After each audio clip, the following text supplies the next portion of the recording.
Dr. Jessica Brooks stared at her monitor, the same peculiar pattern pulsing across her screen for the third consecutive night. The SETI laboratory in Montana was silent except for the soft hum of equipment and the occasional beep from her coffee maker. She'd stayed late again, long after her colleagues had dismissed her concerns about the unusual deep space signals. "That's not random," she muttered, pushing her auburn hair back from her face. The pattern reminded her of something, tickling at the edge of her memory from her previous work tracking wolf packs in Yellowstone. The signals moved in formation, like predators coordinating an attack. She pulled up her old research files, comparing the movement patterns of wolf packs during hunting sessions to the stellar data. The correlation made her blood run cold. These weren't random space phenomena. They were coordinated movements, precise and purposeful, heading directly toward Earth. The coffee maker beeped, but Jessica ignored it. She was too engrossed in overlaying the wolf pack hunting formations with the signal patterns. The match was undeniable. Whatever was out there was moving like a pack of hunters, and Earth lay directly in their path. Her phone buzzed. A text from her brother Mark, a local hunting guide. "Jess, you seeing this? Every animal in the forest is acting weird. Something's spooking them." Before she could reply, her equipment began registering massive energy signatures entering the solar system. The main screen lit up with multiple contacts, their crystalline vessels catching the distant sunlight like faceted predators' eyes. They moved with an efficiency that made Earth's most advanced spacecraft look clumsy in comparison. Jessica's hands flew across her keyboard, documenting everything. The vessels maintained perfect spacing, just like wolves during a hunt. When they passed Mars, she noticed they were arranged in a pattern identical to how wolf packs would surround large prey. "Command, this is Montana SETI station," she said into her emergency line, trying to keep her voice steady. "We have multiple confirmed contacts. I repeat, multiple confirmed." A brilliant flash lit up her screen. The International Space Station, humanity's furthest permanent outpost, had just been destroyed. The aliens hadn't even slowed down. They'd eliminated it as casually as a wolf batting aside a rabbit in pursuit of larger prey. Her phone erupted with notifications as every major observatory and space agency began detecting the incoming vessels. But Jessica already knew what they were dealing with. These weren't just aliens. They were apex predators, and they saw Earth as their next hunting ground. She grabbed her research data and ran for her car. The military would need to understand what they were facing. These weren't mindless beasts or simple conquerors. They were intelligent pack hunters who had likely perfected their tactics across countless worlds. As she drove toward the nearest military base, the night sky lit up with the entry of smaller scout ships. They streaked through the atmosphere in perfect formation, their crystalline hulls glowing red with re-entry heat. They looked like falling stars, but Jessica knew better. They were testing Earth's defenses, probing for weaknesses, just as wolves would test a herd before attacking. Her phone rang. "Mark again. Jess, you need to get somewhere safe. These things just landed near Missoula. They're hunting people." "No," Jessica said, pressing harder on the accelerator. "They're trying to establish their dominance. That's what apex predators do in new territory. But they've never encountered humans before. They don't realize they're not the only predators here." As if to emphasize her point, the distant sound of anti-aircraft fire echoed across the Montana night. Humanity's first response to the invasion had begun.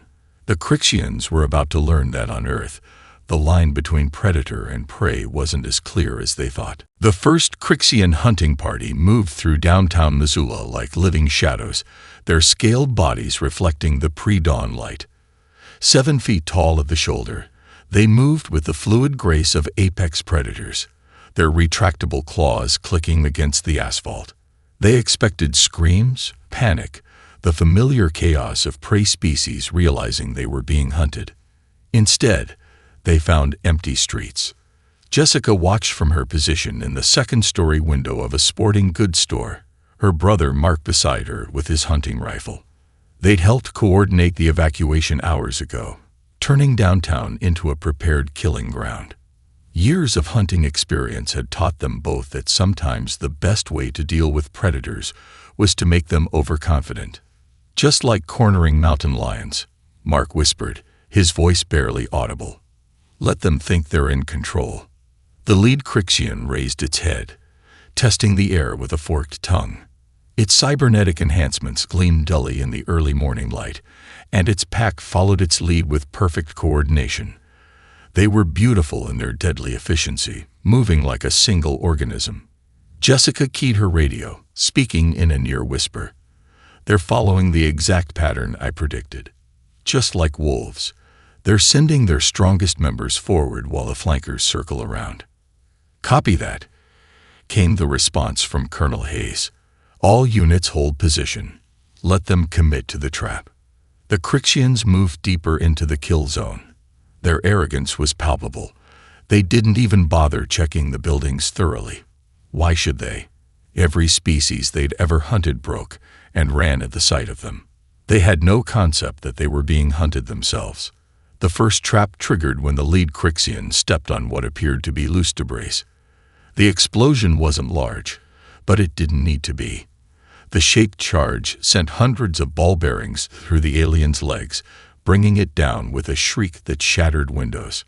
The pack reacted instantly, moving to protect their wounded leader. It was perfect pack behavior, and exactly what Jessica had counted on. Now, she called into her radio. The night erupted with coordinated fire from dozens of hidden positions. Hunters who'd spent their lives tracking elk through Montana's wilderness now turned their skills on more dangerous game. Military veterans who understood urban combat directed the firing lanes. Regular citizens who'd grown up around guns added their own fire to the mix. The Crixians' perfect formation became their weakness. Instead of scattering like panicked prey, they tried to maintain their hunting pattern, making them predictable.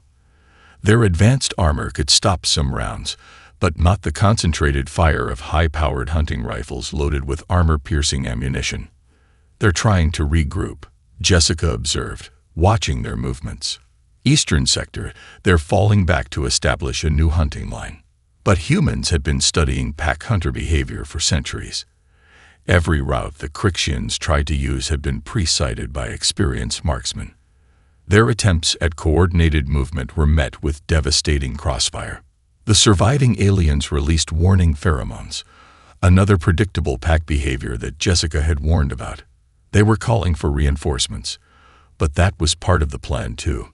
The morning air filled with the sound of rotors as National Guard helicopters rose from behind buildings, their missile pods loaded. The Crixians looked up, their predatory instincts finally registering that something was very wrong. These weren't the actions of prey animals. Remember, Jessica broadcast to all units. They'll try to scatter it while maintaining line of sight with each other. Don't let them reestablish their pack coordination. The battle that followed was brutal but brief. The Crixians fought ferociously as individuals, but without their pack tactics, they lost their greatest advantage. By sunrise, the first alien hunting party ever to attack Earth lay dead in the streets of Missoula. Jessica looked at the fallen creatures, feeling a mix of triumph and sadness. They never understood, she said to Mark. On Earth, humans are the apex predators. We just chose to be something more. Her radio crackled. Dr. Brooks, we're picking up multiple ships entering the atmosphere. They're coming in force now. Good, she replied, checking her own weapon. Let's show them why you don't hunt the hunters. The captured Crixian ship's interior glowed with an eerie bioluminescent light as Jessica and her team made their way through its crystalline corridors. The vessel had crashed largely intact during the Battle of Missoula, providing humanity with its first chance to study their adversaries' technology up close. Look at these markings, she said, running her hand along the wall's organic patterns. They're not decorative. They're territorial markers, just like how wolves scratch trees to mark their hunting grounds. Dr. James Martinez, the xenobiologist assigned to her team, carefully collected samples from the surfaces. The entire ship seems to be grown rather than built. It's responding to our presence. The bioluminescence increases when we get close. Their protective suits crackled with static as they entered what appeared to be the ship's command center. Holographic displays flickered weakly, showing star charts marked with what they'd come to recognize as Crixian hunting territories. Each marked system had a date attached to it. 17 systems, Jessica breathed, studying the data. They've done this 17 times before. The implications were chilling. 17 civilizations had faced these predators, and all had fallen. But as they dug deeper into the ship's records, something else became clear. They all fought the same way, Martins noted, scrolling through combat footage. Direct confrontation, trying to match the Crixians' physical superiority. Every single species tried to outfight them instead of outthink them. Jessica's tablet chimed with an alert. The Crixians had begun broadcasting on all frequencies, not attacks or threats, but information. They were studying their prey, just as she was studying them. They're watching our entertainment channels, our news, our history, she said, watching the data streams. They're trying to understand why their first hunt failed. The team worked through the night, piecing together the Crixians' biology and psychology. They were pack hunters who had evolved into space-faring predators without ever losing their core instincts. Their technology was biological, their tactics were based on pack behavior, and their entire society was structured around the hunt. Look at this, Martinez called out, pointing to a genetic analysis. Their DNA shows signs of extensive engineering, but it's all focused on enhancing their predatory traits. Stronger muscles, better senses, faster reflexes. They never developed past their basic nature. Jessica thought about humanity's own evolution. That's where they went wrong. Humans didn't become apex predators through physical superiority. We did it through tools, cooperation, and adaptability. Her radio crackled. Colonel Hayes's voice was tense. Dr. Brooks, we're detecting massive energy signatures. The main Crixian fleet is mobilizing. They finished their study of us, Jessica replied, looking at the incoming data. And if I'm right, they're terrified. She pulled up the historical footage the Crixians have been focusing on. Humans hunting woolly mammoths with nothing but spears and teamwork, the development of agriculture, the Industrial Revolution, nuclear weapons, spaceflight. Each advancement showed a species that refused to be limited by its physical form. They're seeing what we really are, she explained to her team. A species that evolved beyond pure predatory behavior while maintaining all the hunting instincts that made us dangerous in the first place. Martinez studied a biological readout from the ship. Their hormone levels are off the charts. They're responding to us the way pack animals respond to a superior predator. But they won't retreat, Jessica said, remembering her wolf studies. Apex predators don't know how to handle being challenged. They'll come at us with everything they have. The ship's holographic display suddenly activated fully, showing the approaching Crixian fleet. It was massive, hundreds of crystalline vessels moving in perfect hunting formations. They're trying to overwhelm us with numbers, Colonel Hayes said over the radio. Standard pack tactic. When challenged, bring in the entire pack.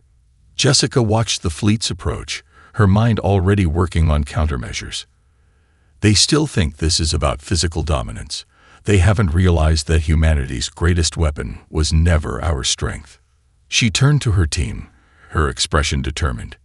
It was our ability to change the rules of the game entirely. The Crixian assault struck simultaneously across 3 continents, their crystalline ships darkening skies from Montana to Moscow to Melbourne. But this time, humanity was ready. Jessica watched from the command center as the battle unfolded on multiple screens, each showing a different theater of war. They're still hunting in packs, she noted, tracking their formation patterns. But look, they've modified their approach. They're learning. Instead of their traditional tight formations, the Crixians now moved in looser groups, attempting to adapt to human tactics. In the Arctic, their ships prowled through snowstorms, hunting for hidden military bases. Across the Sahara, they spread out in long lines, trying to cut off escape routes. In urban centers, they moved in three-dimensional patterns, using buildings as cover. Colonel Hayes studied the tactical display. They're getting better, but they're still thinking like predators. Every move is about cornering prey. That's their weakness, Jessica replied, pulling up data from the captured ship.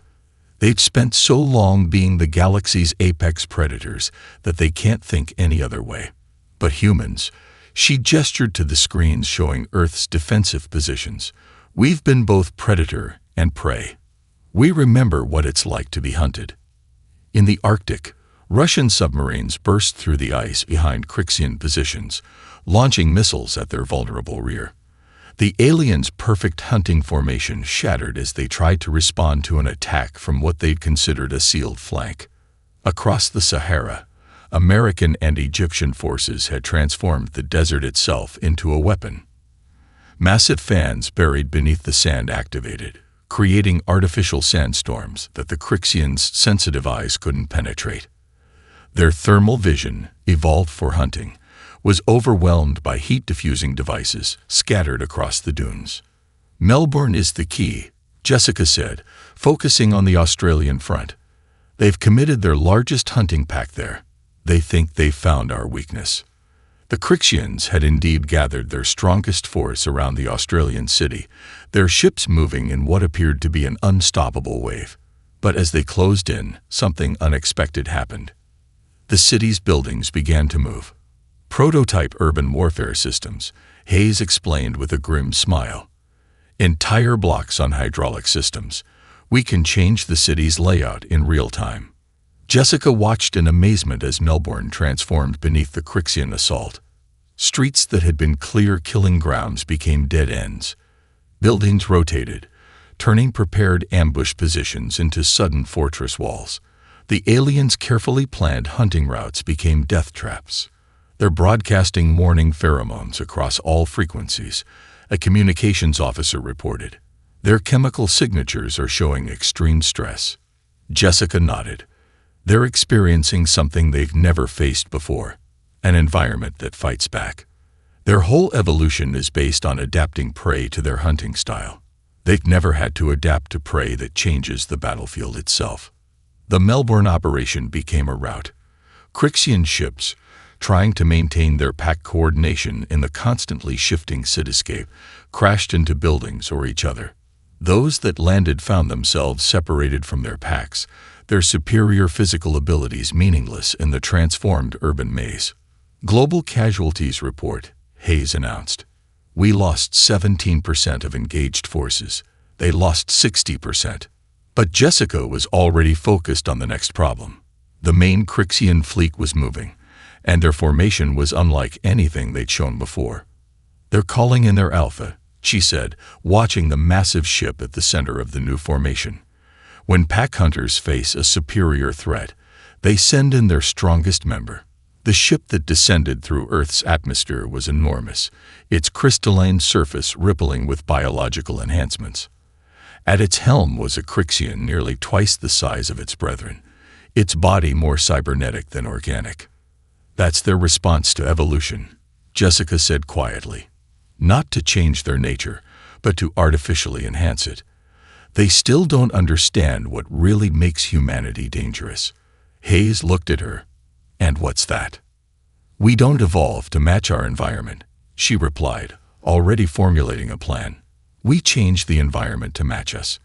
And we're about to show them exactly what that means. The enhanced Crixian Alpha's presence changed everything.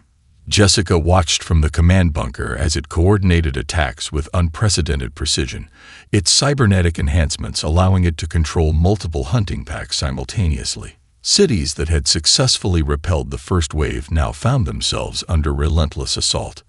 It's not just stronger, she observed, studying the data streams. It's forcing them to abandon their traditional pack tactics. Look at how they're moving. The alien forces had split into smaller, more flexible units. They no longer relied solely on overwhelming force, but had begun using deception, feinting attacks to draw out defenders before striking from unexpected angles. It was as if the Alpha's enhanced intelligence was dragging them away from their instinctual behavior. Mark's voice crackled over the radio from his position in Seattle. "Jess, these aren't the same creatures we fought in Missoula. They're adapting." "No," Jessica replied, her eyes fixed on the Alpha ship. "They're being forced to adapt. And that's their weakness." She pulled up biochemical scans of the Crixian forces. Their hormone levels were chaotic, stress indicators off the charts. The smaller packs were fighting more effectively, but the psychological strain of operating against their instincts was taking its toll. "Colonel Hayes," she called out, "I need everything we have on pack animal behavior under stress. Specifically, what happens when you force pack hunters to act against their nature." The data confirmed her theory. Throughout Earth's history, when pack hunters were forced to abandon their natural hunting strategies, they became increasingly unstable. The more they'd fought against their instincts, the more likely they were to make mistakes. "The Alpha's making them fight like humans," Martins noted, reviewing the battle footage. "But they're not humans. Their entire biology, their very society is built around pack coordination." Jessica smiled for the first time in days. "Exactly. They're trying to beat us by becoming us, but they can't. Not really. They're still thinking like predators. If something isn't working, make it stronger, make it faster, make it deadlier." She pulled up a global map, highlighting patterns in the Crixian attacks. But look what happens when their enhanced tactics fail. The screen showed multiple instances where Crixian units, after failing to achieve their objectives with their new tactics, reverted to their base pack behavior, often at the worst possible moments. The psychological strain of fighting against their instincts was causing them to crack. "That's our opening," Jessica said. "We don't need to outfight them. We need to push them until they break themselves." The plan came together quickly. Instead of trying to defend every location, human forces began a coordinated effort to disrupt the Crixians' command and control. Electromagnetic pulses targeted the Alpha's cybernetic enhancements. Chemical weapons designed to interfere with their pheromone communication spread through battlefields. The effects were devastating. Crixian units, cut off from the Alpha's controlling influence, began reverting to their instinctual behavior at increasingly random moments. Carefully coordinated attacks deteriorated into chaotic charges. The very adaptations that had made them more effective now made them more vulnerable. "Multiple packs breaking formation worldwide," the tactical officer reported. "They're reverting to basic pack hunting patterns." Jessica watched as the carefully constructed hierarchy of the Crixian forces began to unravel. The Alpha, its cybernetic control systems disrupted, could no longer maintain its grip on the scattered hunting packs. Without its guidance, the forced evolution of their tactics collapsed. "They tried to change too much, too fast," she explained to Hayes. "You can't just override millions of years of evolution with technology. Not without consequences." The screen showed Crixian ships colliding as their formation discipline broke down completely. Ground forces, reverting to pure instinct, charged into prepared killing zones. The sophisticated tactics they'd been forced to learn vanished under the stress of combat. "The Alpha's retreating," Martins announced. "Their entire command structure is falling apart."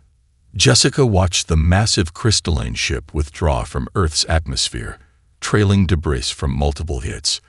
"They just learned something important about evolution," she said quietly. "True adaptation isn't about becoming stronger. It's about becoming smarter. And sometimes, that means knowing what not to change." The Crixian Alpha's defeat should have marked a turning point. Instead, Jessica found herself staring at sensor readings that made her blood run cold. The alien fleet was reforming, but this time, something was different. "They're cannibalizing their own ships," Martins reported, analyzing the data from orbital satellites. "The Alpha's vessel is consuming them, absorbing their biological components." Through the command center's massive displays, they watched as the crystalline ships merged into the Alpha's vessel, their organic technology fusing into something new.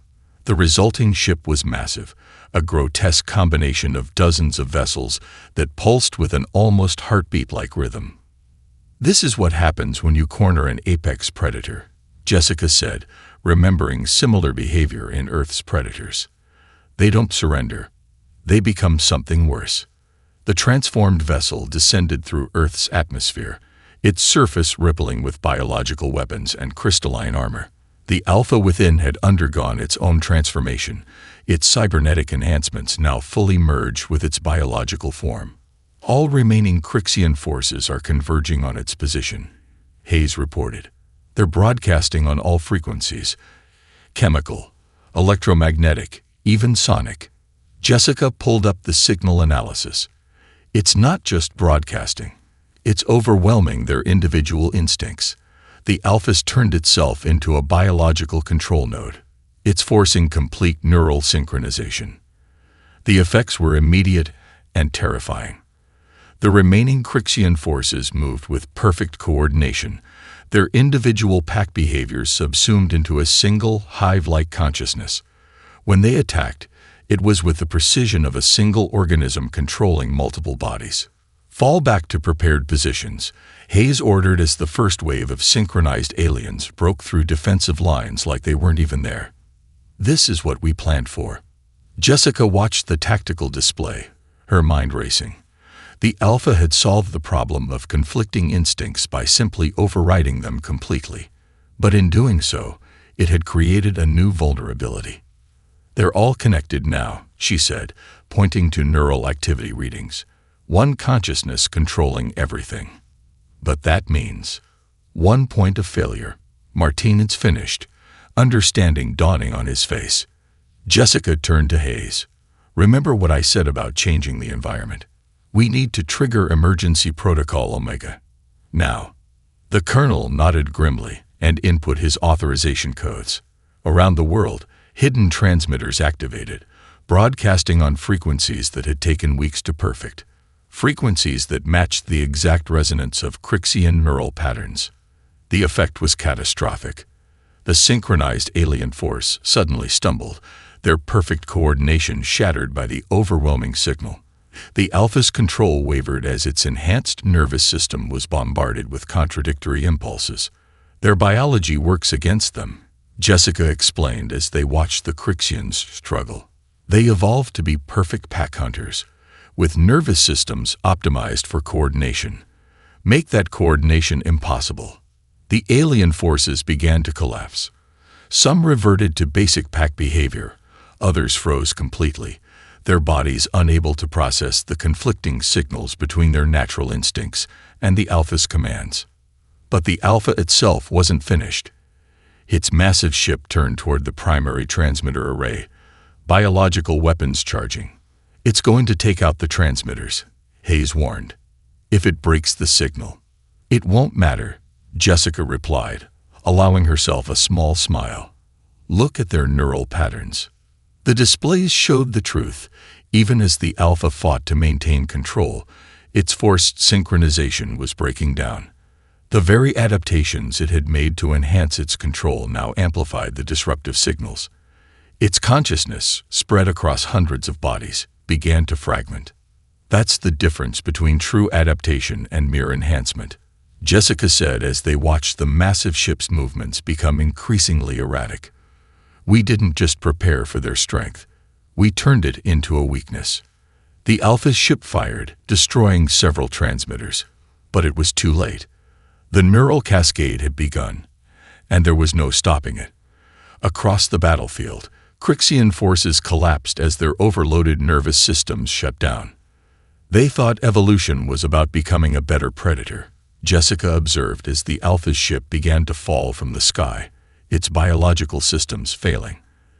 They never understood that sometimes survival means becoming something else entirely. The crashed Alpha ship stretched for nearly a mile across the Montana wilderness, its crystalline surface still pulsing weakly with residual neural energy. Jessica stood at the edge of the quarantine zone, watching as specialized teams in hazmat suits carefully approached the organic vessel. "Be careful with those tissue samples," she radioed to Martinez's team. Even disconnected from the main consciousness, their biological technology is still active. The morning sun caught the ship's fractured surface, sending rainbow refractions across the landscape.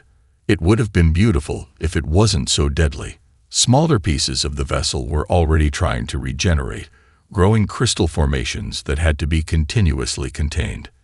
Dr. Brooks, Martinez's voice crackled with excitement. You need to see this. We found the Alpha's central chamber. Making her way through the wreckage, Jessica saw what remained of the Crixian leader. The creature was massive, its body a grotesque fusion of biological and technological enhancement. Neural interfaces threaded through its skull like silver vines, and its muscle structure had been completely redesigned for raw power. It's still alive, Martine said quietly, monitoring the creature's vital signs. But its mind, the neural overload did more than just disrupt their coordination. Jessica studied the readings. The Alpha's enhanced nervous system, designed to control hundreds of bodies simultaneously, had been shattered by their countermeasures. But something unexpected had happened in the process. It's dreaming, she realized, watching the neural patterns, not just experiencing random firing, actually dreaming. They never did that before. Their kind evolved to always be hunting, always alert. The Alpha's eyes opened, revealing pupils that were now more cybernetic than organic. They focused on Jessica with surprising clarity. You changed us. It spoke, its voice a raspy combination of biological and synthetic sounds. The universal translators picked up the words easily. The first direct communication between species. We had to, Jessica replied, maintaining a safe distance. You gave us no choice. The creature's enhanced muscles tensed, then relaxed. No choice, like us. Always hunting. Always. Had to be stronger. Had to dominate. But you, it struggled with the concept. You chose to be weak sometimes. To think instead of strike. Around them, the ship's crystal structure continued its weak attempts at regeneration, growing and withering in cycles. Like its master, it was caught between what it was and what it had tried to become. Your neural modifications, Jessica said, gesturing to the interface cables. They didn't just let you control your forces. They changed how your mind works, forced it to evolve. Yes, the Alpha growled. Tried to think like prey, like humans, understand weakness to destroy it. But understanding, it made a sound that might have been a laugh. Understanding changes the hunter. Warning alarms suddenly blared. The ship's regeneration was accelerating, crystal growths spreading faster than the containment teams could handle. Full evacuation, Hayes ordered over the general frequency. The whole structure is going critical. But Jessica stayed, watching the Alpha as realization dawned on its face. Your ship, she said. It's not trying to regenerate. It's trying to evolve. Just like your mind did. The creature's cybernetic eyes flickered. Yes, cannot go back. Cannot be only hunters anymore. Change, or die. Like all prey that becomes predator. The crystal growth reached the Alpha's chamber, beautiful and terrible in its transformation. As the structure began to envelop both the ship and its master, Jessica saw something in the creature's eyes that no human had ever seen in a Crixian before: uncertainty. What comes next? It asked, the question of a hunter facing something it couldn't fight. Evolution, Jessica answered, backing away as the crystal patterns grew more complex. Real evolution, not just enhancement. Your entire species will have to face what we learned long ago. That true strength isn't about being the perfect predator. As they evacuated the site, the ship and its Alpha disappeared under a growing mountain of crystalline structures, each formation more complex than the last. The Crixians' biological technology, freed from the constraints of pure predatory purpose, was becoming something entirely new. They're not just changing their bodies anymore, Jessica told Hayes as they watched from a safe distance. They're changing their minds. And that's the most dangerous evolution of all. 6 months after the Alpha's transformation, Jessica stood before the United Earth Council, preparing to present her findings on the changed Crixian civilization. The crystalline growth in Montana had become a massive structure that now served as an impromptu embassy between species. The neural shock didn't just disrupt their coordination, she explained, displaying holographic data. It fundamentally altered their consciousness. When the Alpha tried to force its entire species to think differently, it accidentally achieved what billions of years of evolution hadn't. It broke their purely predatory mindset. The Council chamber's screens showed live feeds from Crixian ships now orbiting Earth peacefully. Their organic technology had undergone a stunning metamorphosis, the vessels no longer resembling weapons, but living works of art that combined function with beauty. "They're calling it the Great Awakening," Martinez added from his position beside her.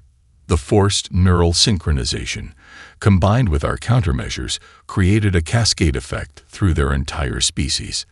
They literally cannot think like pure predators anymore. Jessica pulled up comparison scans of Crixian brains, before and after. Their enhanced neural pathways now process information differently. They've developed the ability to dream, to imagine, to consider alternatives to hunting. They're experiencing empathy for the first time in their evolutionary history. The chamber doors opened, admitting their newest ambassador. The Crixian who entered was unlike any they'd seen during the war. Its movements were measured, graceful rather than predatory. Cybernetic enhancements remained, but they now seemed more like artistic additions than weapons.